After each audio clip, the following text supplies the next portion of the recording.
in the first tree. So this build is very much like what Brian Braun doing, Brad Nelson, Austin Bursavich, that entire team, along with Ari Lax and company. This is basically what they played at the Pro Tour last weekend. Brad Nelson going 9-1 with that deck to achieve Platinum. Austin Bursavich 8-2 to qualify for the next handful of Pro Tours. Warden also plays very nicely with Sorok because it's very easy to get Warden to 3 power, and then you're triggering things, and that's sweet. This whole deck plays nicely with Sorok. What doesn't play nicely with Sorok is Brian Braun doing's nicknames for the card. He calls it Nasty Soraksty, which makes no sense. That is really straining. Surraktsy.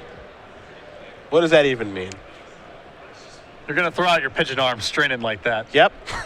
Just doesn't make any sense. No. I think Brian, we're kind of in this feud right now where in his articles he just gives things nicknames just to terrorize me. Mm-hmm. He calls Whispered Elemental WD-40. Okay. Which also doesn't make any sense. Because it's Whisper Wood, I guess. W and then D at the end. What's the 40? I don't know. The combined power and toughness of a manifest creature multiplied by 10. I don't know. I'm doing what I can.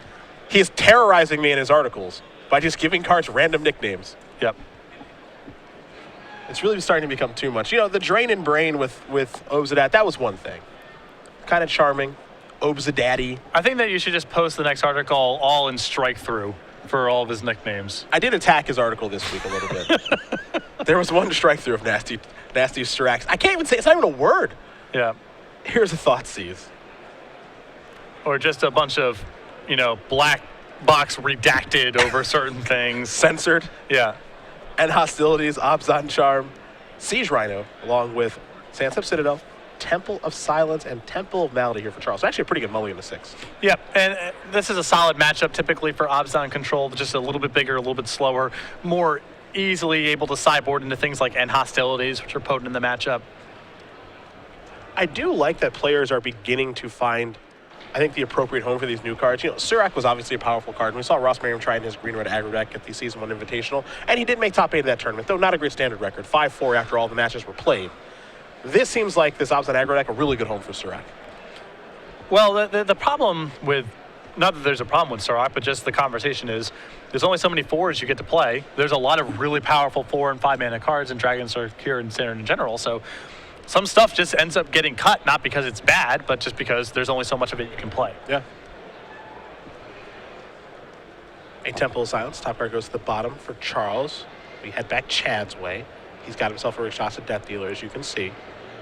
So already off to a really nice start, though a painful one. He's down to 15 already. I suppose that's all part of it when you're playing Obzon aggro. Yep. I mean, Boswell was all Mana Confluence and Thoughtseize last game we watched, so that's just what you sign up for. Yep.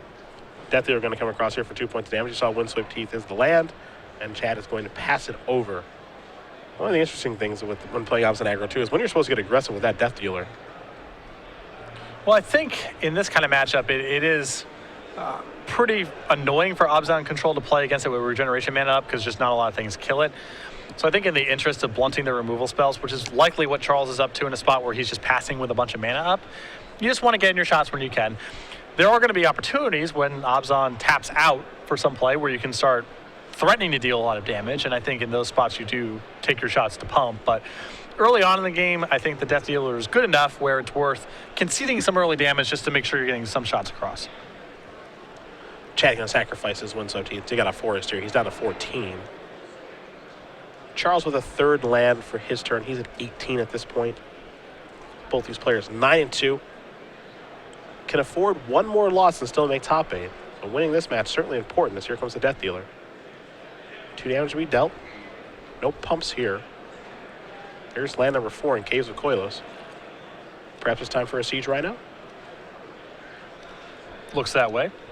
There it is. I don't mind tapping out for a Siege Rhino here because if Charles wants to kill your Death Dealer instead of a Siege Rhino, sweet. By all means. Go right ahead. That's exactly what he's going to do.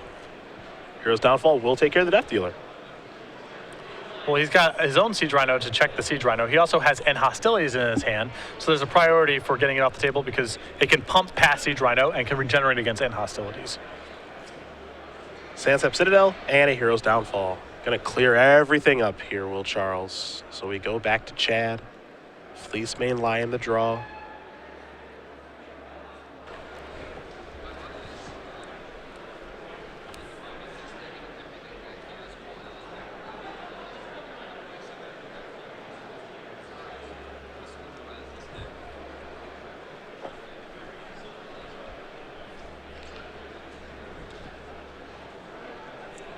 Remember, Chad is aware of the end hostilities in Charles' hand. Yep. Makes everything pretty complicated. There's another Rhino. Chad up to 16, Charles down at 10. But as noted, Charles has a Rhino of his own and hostilities in the hand.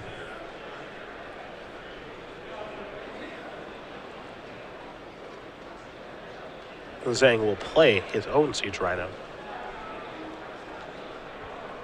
Tie this game up, it looks like. 13 all. Sansep Citadel passing on the turn.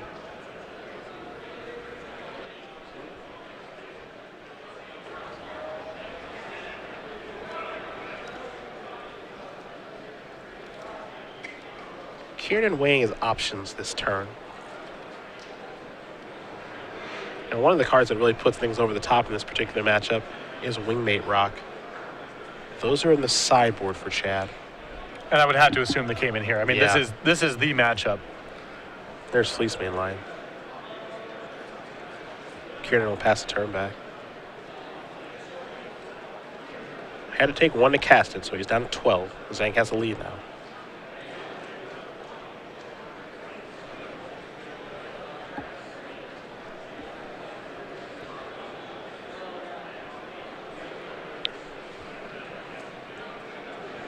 Charles with 2 main deck copies of Wingmate Rock in his own deck. Here comes Siege Rhino. Perhaps someone wants to cast M hostilities. There's the block.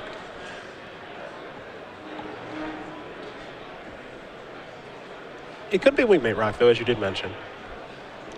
Or this is also just a free attack, because if Charles does have a removal spell, you can always just kill the blocker before damage and assign trample damage as appropriate. Yep, so very true. You can just test the waters there and see, you know, what's going on in Chad's hand potentially. Well, there's Wingmate Rock, so that answers that question. And this card is very, very powerful in the mirror. Now, this isn't a traditional mirror, but it's just good against all forms of Abzan decks. So there is the 3-4 along with it.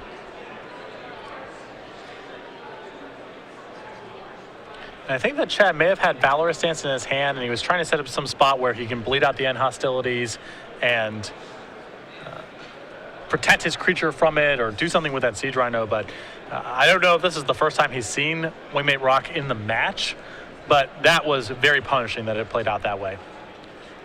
Because if he just goes Valorous Stance your Siege Rhino, attack you, say go, don't play the Fleece main Lion, you might just get the end hostilities for your Siege Rhino and things are pretty good. Yep. But with Wingmate Rock being the play there for Charles, that was max punishment for the way that Chad tried to set things up. Well, Chad is going to use Abzan Charm to get that off the table. Attack here for 7 points of damage. Yeah, just trying to get this into a spot where Charles kind of feels like he has to use the end hostilities, and then Chad can fire back with whatever he has left over with Charles at a reasonably low life total. Yep, that's the plan. Force his hand to cast that end hostilities, and hopefully Kiernan has things to dump after that. Right. Here comes Siege Rhino. I mean, Charles is down to 2 cards in hand. He's got his end hostilities plus whatever his draw step was. So unless they drew something very good, this is not a bad spot for Chad. Yep. There's that hostilities. This is presumably how Kiernan drew it up. It's an empty board. Let's see who peels better. Kiernan will start. He's like he's going to take 1. Go down to 4. There's Fleece main line. Sansep Citadel. Pass the turn back. Land number 5, they're actually pretty important for the Fleece main line. Yep. Okay, Wingmate Rock. Hello.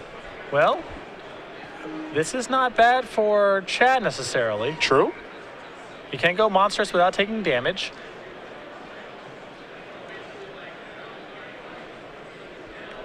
Well, there's the attack. And this sets him up where if Charles has nothing, even the Wingmate Raw trigger doesn't allow Charles to survive because he goes to 2 from 2 to 3. Yep.